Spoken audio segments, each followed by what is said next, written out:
자, 오랜만에 연속 크립토 레이더 해보도록 하겠습니다. 목 상태가 좀 안 좋네요. 자, 좀 약간 의심스러운 정황이 하나 비트코인 최근 하락이 있었죠. 포착이 됐습니다. 뭐 절대적인 영향은 아니었겠지만 마이너들의 채굴자들의 출금 트랜잭션이 빠지기 전에 잡혔다. 근데 하나의 일부의 영향일 수도 있습니다만은 아무튼 잡힌 건 사실이에요. 근데 꼭 마이너들이 꼭 출금한다고 해서 뭐 가격이 하락이 100% 요인이 아닙니다. 그럼에도 불구하고 어쨌든 시그널은 하나 있었다. 그러니까 우리가 중요한 사건이 하나 있었으니까 그 전후로 해가지고 상관계수는 그렇게 크지 않다고 저는 생각을 합니다만 아무튼 잡히긴 잡혔어요. 그래서 마이너들의 출금 트랜잭션이 좀 잡힌 이후에 그 다음에 이제 줄어들고 있습니다. 레이더니까 하나 재미로 잡아봤습니다. 그리고 본편에서 좀 관련한 얘기들, 좀 더 깊이 있는 얘기들, 증거들 드리도록 하겠습니다. 블록 리워드 이더리움도 최근에 이제 출시 근데 이거는 뭐 주기적으로 나타나는 현상이긴 한데 이더리움도 블록 그 보상 있죠. 이 보상 측면에서 한 번 피크가 왔었던 것 같아요. 며칠 전에. 꽤 역사상으로도 꽤 큰 피크라고 볼 수 있습니다. 2024년 이때 이후로 그래도 오랜만에 큰 피크가 하나 잡혔습니다. 블록 리워드 중에. 이게 보면은 디파이 출시라든지 뭐 좀 그 이것도 여러 요인들이 있습니다. MEV라고 해서 맥시멈 밸류. 그러니까 이더리움은 비트코인과 틀리게 이 수수료에 어떻게 보면은 그 여러 메커니즘이나 오더링이나 알고리즘에 의해서 수수료를 극대화 시킬 수가 있어요. 실제 밸리데이터들이 임의로 그렇게 할 수가 있습니다. 이더리움이니까. 그런 관련해 가지고 한번 어떤 액션이 일어난 겁니다. 이 정도의 큰 봉은 어떤 이더리움 워낙 이더리움 에코시스템이 거대하다 보니까 누가 특정할 수는 없겠지만은 어떤 이벤트가 발생한 거는 확실하다. 자, 그 다음에 우리 드디어 세일러 형한테까지 갔어, 이 얘기가. 자, 이거 언제 녹화했는지 모르겠는데 옛날에 녹화했는지 그냥 하여튼 최근일 겁니다.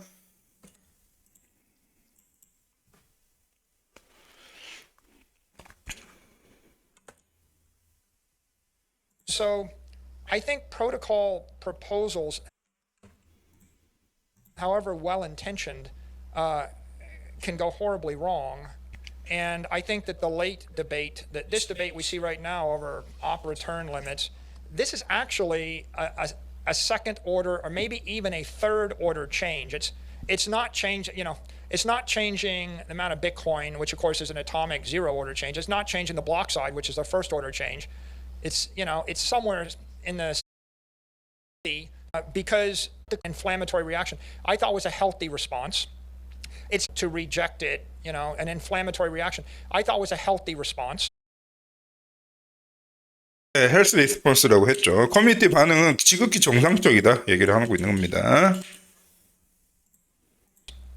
It's healthy to be skeptical of a third order change to the protocol, right?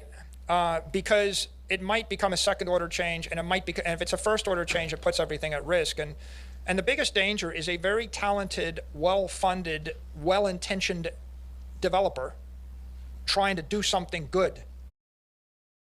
이 정도 될 것 같습니다. 테일러 형도 똑같은 생각을 하고 있는 거야. 그러니까 물론 테일러 형이 근데 테일러 형 정도의 CEO급이고 우리 테일러가 아니라 세일러 형 정도로 사업돈을 해보고 이 사람이 코더 엔지니어 소프트웨어 개발자는 아니어도 다 알고 있을 겁니다. 내부적인 거. 방금 이게 핵심이에요. 그러니까 내가 비트코인을 망하게 만약에 내가 하고 싶다면은 자금을 잘 조달받고 좋은 엘리트 개발자들로 하여금 비트코인에 엄청 어떤 추가적인 엄청 좋은 거를 추가하려고 자꾸 할 것이다. 기능 같은 거. 막 바로 얘기하죠. 셀러 형이. That's the danger. 그러니까 이게 자기 생각할 때는 가장 위험한 것이다. 그러니까 비트코인에 뭘 자꾸 좋은 거를 추가하려고 했을 때 가장 위험한 것이다 라는 생각을 이렇게 말하죠. Right? And that is fundamentally the issue, which is a very competent, well-funded well-intentioned developer that wants to upgrade 그리고 의도를 가지고 목적을 가지고 자금을 조달받은 좋은 개발자들이 좋은 기능을 추가하려 했을 때 비트코인의 가장 위협적인 요소다. the protocol. That is the risk. The risk is I've biggest risk라고 하죠.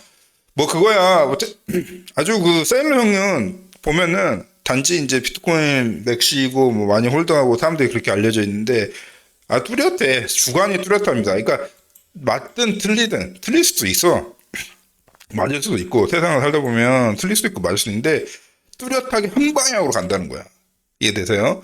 셀러 형에 대해서 안 좋은 얘기도 하고 야 네가 뭔데 네가 비트코인 다 갖고 있으면은 네가 막 마음대로 휘두른 거 아니야? 이런 비판도 많이 받고 욕도 많이 듣고 있지만 이 형의 유일한 장점은 뭐냐면 한 가지 확실하게 우리가 평가할 수 있는 장점은 그냥 방향을 안 바꾼다는 거야. 일관적이라는 거죠. 일관되게 비트코인을 미친 듯이 사모으고 있고 비트코인 미친 듯이 좋아하잖아요. 일관된다는 건 좀 평가할 만한 것 같습니다. 자, 그리고 또 어떤 사람들은 비탈릭 부테린 비탈릭 새끼가 비트코인 코어를 디펜딩 한다는 자체가 이게 뭔가 시그널이다. 그래서 사람들은 저는 이렇게 얘기하죠. BTC.점 이더리움. 코어는 이제 BTC 이더리움 비트코인이 이더리움화된 걸 얘기한다. 이렇게 댓글을 달아주고 싶네요. 네. 자, 그다음에 관련해 가지고 우리 그 왕좌 게임 보면은 나이트 워치라고 나옵니다. 그러니까 한마디로 전방에서 조뱅이 까는 그 군 부대를 얘기하죠. 여러분들 보셨을 겁니다. 왕좌 게임 워낙 유명하니까. 나이트 워치. 그러니까 저는 보상도 별로 없고 뭣도 없는데 일단 지키는 거지 이 빙벽을. 나이트 워치. 그래서 우리 프로젝트 네임 나이트 워치 약간 심볼 네임으로 나이트 워치 스페이스로 해가지고 미스베이 개인적으로 생각하는 게 있는데 아마 비슷한 생각 갖고 있는 비트코인 커뮤니티 개발자들이 많이 있을 겁니다. 우리도 그 중에 하나 우리가 할 수 있는 걸 하겠다. 나이트 워치. 그래서 여건이 되고 좀 펀딩을 좀 우리 구독자님들하고는 관계는 없고요. 아무튼 개인적으로 좀 이런 걸 하려고 합니다. 개인적으로. 그래서 이제 모아서 자금도 해가지고 어떻게 그냥 돌아갈 수는 없으니까 그렇게 해가지고 뭔가 뜻 있는 사람들끼리 모여서 좀 해보려고 합니다. 장기적인 계획으로. 그래서 약간 우리 비트코인도 결국 이제 요지는 뭐냐면 우리 비트코인도 감사를 해야 한다. 감사 주체가 없잖아. 그냥 무작정 기터브의 개발자들이 마음대로 막 수정하잖아. 지들끼리 알아서 방향을 정해서 뭔가 업그레이드를 하려고 하면 지들끼리 방향을 정해서 지들끼리 수정한단 말이야. 이거를 깨야 돼요. 비트코인 코어 하나의 그 오픈소스 집단이 쫙 끌고 가고 있는 그거 엄청 그거를 저지를 해야 되거든요. 저는 그렇게 생각합니다. 세일러 형하고 되게 저는 생각이 비슷하거든요. 네가 아무리 여기서 기술적으로 완벽한다고 하고 너가 아무리 최신 기술을 예를 들면 차세대 서면 기술 뭐 집합 기술 CSI 이런 거 코어 팀이 잘하고 있는 건 맞습니다. 분명히 되게 보면은 되게 하여튼 비트코인에 대해서 뭔가 자기들 딴에서는 자기들은 당연히 개발자니까 뭔가 새로운 기술, 신기술을 추가하고 싶겠지. 하지만 좀 더 장기적으로 바라본다면 진짜 이 비트코인 같은 거 보수적으로 접근해야 되는 게 맞다고 저는 보수주의자거든요. 약간 그런 쪽에서 그러니까 그런 측면에서 한 단체, 한 어떤 그 오픈소스 단체라고 해도 한 리파지토리가 싱글 리파지토리가 이거를 우리의 모든 자산인 비트코인을 좌지우지한다는 거는 두고 볼 수 없는 일입니다. 이해되시죠? 그래서 할 수 있는 거를 하려고 한다. 아무명 나이트 워치 프로그램을 해가지고요. 조뱅이 까는, 그러니까 솔직히 돈도 안 될 것 같아. 근데 조뱅이 까는 그 활동을 개인적으로 해보려고 합니다. 개인적이 아니지 사실. 그건 이제 우리 유튜브 그냥 재미로 알려드립니다. 그래서 우리 모노 어떻게 읽어야 되나? 모노 아스트로넛이죠.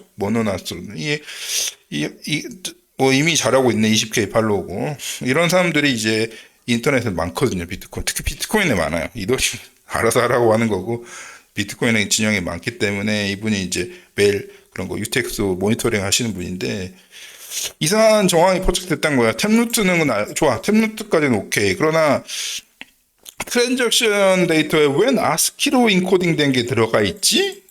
아스키는 여러분 한마디로 얘기하면 바이너리 타입과 아스키 타입인 데이터 저장할 때요.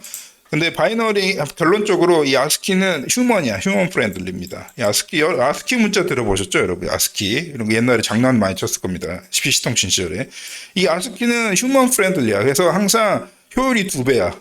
그러니까 용량이 2배입니다. 바이너리 그냥 예를 들면 바이너리를 10으로 할 수 있는 거를 아스키로 하면 용량을 20으로 해서 해야 되거든요. 왜냐면 한 글자당 한 영문 글자당 1바이트를 이게 그 연산을 하기 때문에 바이너리로 되게 간단하게 쓸 수 있는 것을 이진법으로 간단하게 쓸 수 있는 것을 아스키로 하면은 무조건 한 글자에 1바이트 할당돼야 돼요. 그래서 되게 비효율적인 겁니다. 특히나 비트코인 같이 줄이고 이것만 봐도 이제 논쟁이 끝나야 되는데 비트코인 자체가 왜 이렇게 원시 바이트로 트랜잭션 생성하는지 아십니까? 극대화시키는 거 효율을. 그러니까 어차피 만약에 효율 최적화 안 시킬 거면 그냥 그 사람 말로 쓰면 되잖아. 이해되세요? 트랜잭션 어디서부터 어디서 왔다 주소 뭐 비트코인 주소 다 노출시키고 하면 되잖아. 근데 왜 이렇게 하겠습니까? 애초에 지들 자체가 처음에 출발했을 때 비트코인 자체를 효율화 시키기 위해서 했던 거를 왜 용량을 쳐 열어가지고 이런 사단을 내냐? 자 이렇게 말씀드려봅니다. 그래서 왜 갑자기 얘는 뭔 트랜잭션인데 아스키로 됐지? 물어보니까 도둑이 제발 저렸다고 자신 신고하고 나왔습니다. 이건 내 거다. 알고 보니까 틀리한 게 뭡니까? 비트코인 디파이 나오잖아요. 바로. 이해되십니까? 그러니까 트랜잭션에 약간 비표준스럽고 보통 하지 않은 행동을 트랜잭션에서 자꾸 한단 말이야. 리퀴디움 유명한 이제 비트코인 디파이 중에 하나인데요. 자, 제가 말했잖아. 미스터 벨린 넬상에 아마 비트코인 디파이 쪽에서 다 하고 있는 걸 거야. 비표준적인 행동은. 이해되십니까? 그러면 이게 결국은 높이 리턴 제한을 해제하는 거가 결이 다 있잖아. 그러면은 뭔가 머니가 있지 않겠어? 그죠? 그래서 이제 자진 신고한 거야. 우리가 이제 오디널 주소라든지 뭐 기타 등등 정보를 담기 위해서 했더. 그러니까 그렇군 이러면서 막 하고 있어요. 근데 뭐 굳이 왜 아스키로 했어? 그러니까 뭐 프로토콜의 한 파트다. 어쩔 수 없이 하고 있다. 이렇게 얘기를 하는 겁니다. 둘러댈 겁니다. 그래서 알았어. 그러나 이거는 맥센스 하는데 뭐 블라블라블라. 에스크로우 키. 그 에스크로우 키도 해도 임마 키로 해도 그냥 바이너리로 집어넣어 새끼야 표준으로. 그래서 뭐라 하면 야 너 그냥 이거로 그 아스키 대신에 얼마든지 이 트랜잭션 해시로도 할 수도 있고 뭐 여러 가지 방법을 통해서 압축을 할 수 있을 텐데 왜 굳이 아스키로 했는지 또 주석을 달고 있죠. 그래서 대답 못합니다. 그러니까 결론은 그냥 멍충하게 한 겁니다. 처리를 한 겁니다. 그래서 이거를 뭐 그냥 악의적인 트랜잭션으로는 판단되지 않습니다. 이제 그냥 그러니까 디파이 어플을 만드는 애들. 얘네들은 뭡니까? 블록체인 인프라고 얘는 어플을 만드는 애들이잖아. 그럼 얘네들이 뭐 비트코인의 기본적으로 이 전적인 의도를 표현하겠습니까? 지들 어플 잘 돼서 돈 벌고 하는 거지. 이해되십니까? 그런 게 많다고. 이제 거기까지도 이제 허용이 돼, 사실은. 근데 아예 제한을, 그나마 여러 제한들이 비트코인에 있기 때문에, 그나마 이렇게 해서 해오던 거를 아예 제한까지 싹 풀어버린다. 이거를 어떻게 봐야 될까요? 자, 그 다음에 호주에서 금사하려고 줄 섰다는 얘긴데요. 자, 근데 문제는 뭐냐면 요새 제가 들어보니까 저는 뭐 어차피 금을 뭐 이렇게 관심도 없었지만은 골드가 이제 퍼포먼스가 엄청 나오잖아. 근데 사실은 그 민값으로 해가지고 로그 지수를 보면은 비트코인하고 아예 상대도 안 되는 게 골드입니다. 상대도 안 되게 적게 올라가는 게 골드예요. 여러분들 골드 이렇게 보이지. 왜냐면 비트코인 차트랑 자꾸 겹쳐주니까. 그거는 그 똑같은 별량을 갖다가 이거 표준화를 노멀라이징 안 하고 겹치니까 당연히 비트코인이 이러는 동안 보통 이런 이미지 짤 많이 돌아다닐 겁니다. 이런 동안 골드는 이렇게 됐다 이렇게 얘기하잖아요. 근데 퍼센테지를 봐야지. 퍼센테지. 그리고 특정 시점과 특정 스타트 시점, 엔드 시점으로 해서 퍼센트로 나눠서 누가 많이 올랐나를 봐야지. 그러니까 기본적인 산수를 해야 누가 더 많이 상승했는지를 보는 건데 그냥 이렇게 막 이런 이미지들이 많이 돌아다니고 있을 뿐더러 이 일반 비트코인이 뭔지 관심 없는 사람들이 관심 있는지 없는지 모르겠습니다. 아무튼 골드를 살려고 줄을 섰다. 이 시그널 뭘까요? 제가 이제 골드 ETF 한 사람이면 바로 쇼츠로 지금 쇼 준비할 것 같아. 골드 쇼 준비할 것 같습니다. 그래서 그런 이런저런 개인적으로 이런저런 생각이 있지만 하여튼 결론은 또 이제 들어보니까 또 골드 그 현물로 팔기도 쉽지 않다대. 꼭 골드 갖고 가면 요새 그 기술이 발달해서 하도 골드 스캠 치는 경우가 많아가지고, 이제 골드 익스체인지도 거래소에서도 이렇게 줄 세워가지고 팔기는 바빠. 왜냐면은 골드를 팔고 나서 자기는 돈을 벌잖아. 예, 자기 골드를 주고 이제 자기는 돈을 벌잖아. 그러니까 이게 이 사람들 좋으라고 하겠습니까? 여기 열심히 골드 팔아가지고 자기는 현금 캐시 그래도 인플레이션이어도 캐시는 캐시잖아. 캐시 챙챙챙챙챙 개고 있습니다. 그래가지고 막상 그 소비자가 골드를 사가지고 우리 골드 내놓으려고요 하면은 안 받아준다는 거야. 그래서 어떤 사람들 댓글 다는 사람들 어떤 사람들은 내가 방문했더니 가게 점포 4개 방문했는데 4개 중 3개는 쬐끔 팔려고 했어요. 골드 쬐끔 팔려고 했는데 4개 중 3개 업체가 네 골드 안 받아준다고. 그리고 한 업체는 뭐 골드 네 거 다 녹여봐야 된다고 막 그러면서 근데 녹인 다음에 안 사주면 어쩔 건데 거래소에서 이런저런 이유로 되면서 그게 골드입니다. 골드 너무 맹신하지 마시길 바랍니다. 그렇다고 비트코인은 뭐 무조건 안전한 것도 아니죠. 비트코인도 그래도 여러분들인 게 결국은 어떤 특정인이 비트코인을 갖고 있다는 게 이제 확 특정이 되면 국가에서 그냥 야 너 비트코인 키 안 받쳐놓으면 감옥 가야 된다 뭐 이럴 수도 있고 그러니까 그거는 그렇지만은 어쨌든 이동은 되잖아 비트코인 최소 이해되십니까? 예. 그래서 얘기를 드려봅니다. 비트맥시 저는 비트맥시라는 단어도 폐기해야 된다고 생각해요. 맥시 안 맥시가 어디서 미니멀리스트 비트코인 미니멀리스트 비트코인 맥시 이런 게 개념이 가능합니까? 맥시라는 단어 자체가 있다는 자체가 저는 문제가 있다. 비트는 비트고 이더리움이 이더리움이고 알트는 알트고 뭐 특정 프로젝트는 블록체인 프로젝트지. 그리고 각자의 성격과 각자의 케이스가 있는 거지. 왜? 예. 이해되십니까? 그래서 비트맥시라는 단어도 좀 별로 마음에 드는 단어는 아닌 것 같아요. 어쨌든 마켓을 보면 오늘자 마켓 보면은 좀 오늘 또 쳐졌죠. 한번 지도 또 털었다 여기. 계속 이런 식이야 늘상 이해되십니까? 또 여기도 위험하네 이제. 숏이죠. 자 여기도 한번 이번에 여기가 한번 쓱 크게 좀 털렸습니다. 그 지표를 보니까 롱 리퀴데이션도 살짝 올라와 있더라고요. 그래서 한 번 더 털렸다. 단순히 그거인 것 같고요. 근데 지금 현재 가격이 상당히 높은 수준인데도 엑스트라 비어리시. 그러니까 지금 요 정도나 제가 어제도 말씀드렸죠. 그 블스코어 인덱스로 해가지고 비슷한 얘기 또 오늘도 해드립니다. 지금 요때나 좀 나타나야 될 현상이 지금 현재 이 110K 가격이라는 상당히 높은 가격에서 엑스트라 비어리시가 잡히고 있습니다. 현재 시장 분위기. 마찬가지로 다른 걸로 봐도 불오프야. 2022년이야 지금이? 지금 2023년이야? 왜냐면 갑자기 불오프야. 불오프 쪽으로 가고 있습니다. 이렇게 가격 고공행진하는데 이거는 지금 현재 우리 가격은요 문자 그대로 고공행진이야. 고공행진 중인데 근데 이제 여러 센티멘트로 봤을 때는 다 베어리시라는 시장 분위기가 참 묘한 시장이죠. 그 다음에 테더 쪽은 뭐 변함없습니다. 어제도 말씀드렸지만 칙칙폭폭입니다. 제가 오늘 시간이 나서 연속 방송합니다. 칙칙폭폭. 어제도 똑같이 말씀드렸고 변함없습니다. 자, 그 다음에 4K대를 가운데 비트코인 100K 초반이면 매력적이라는 이미지인 것 같습니다. 그죠? 4K대는 열심히 사고 이게 자릿수가 어떻게 될지 이게 1, 이거 앞에 1이잖아. 언제까지 1로 유지가 될까요? 옳은 일이죠. 예. 자, 그 다음에, 아까 저 초반에 제가 보여드렸던 마이너 디포짓, 그러니까 마이너들의 이제, 출금이 많이 잡혔다 그랬잖아. 근데 디파짓도 잡혔어. 그 후에 다시 디파짓. 그러니까 마이너들이 다시 마이닝을 시작하려고 하고 있다.